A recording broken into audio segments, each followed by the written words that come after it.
Amoebic മസ്തിഷ്ക ജ്വരം ബാധിക്കുന്നവരുടെ ജീവൻ രക്ഷിക്കാനുള്ള കേരള സർക്കാർ ദൌത്യത്തിന് കരുത്തു പകർന്ന് ചികിത്സയ്ക്ക് ആവശ്യമായ മരുന്ന് ജർമ്മനിയിൽ നിന്ന് സംസ്ഥാനത്തെത്തിച്ചു.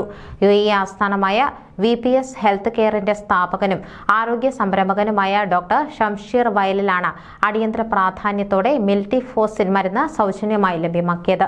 3.19 ലക്ഷം രൂപ വില മതിക്കുന്ന 56 ക്യാപ്സ്യൂളുകൾ അടങ്ങുന്ന ആദ്യ ബാച്ച് ആരോഗ്യമന്ത്രി വീണ ജോർജ് തിരുവനന്തപുരത്ത് ഏറ്റുവാങ്ങി.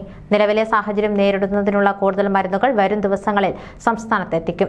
കേരളത്തിൽ 6ാമത്തെ അമീബിക് മസ്തിഷ്ക ജ്വര കേസ് സ്ഥിരീകരിച്ചതിനെ തുടർന്ന് സംസ്ഥാന ആരോഗ്യവകുപ്പ് മരുന്ന് ലഭ്യമാക്കാൻ ഡോക്ടർ ഷംഷീറിന്റെ സഹായം തേടുകയായിരുന്നു.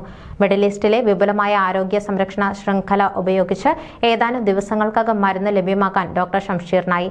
മരുന്നെത്തിച്ച ഡോക്ടർ ഷംഷീർ വയലിന് ആരോഗ്യമന്ത്രി നന്ദി അറിയിച്ചു.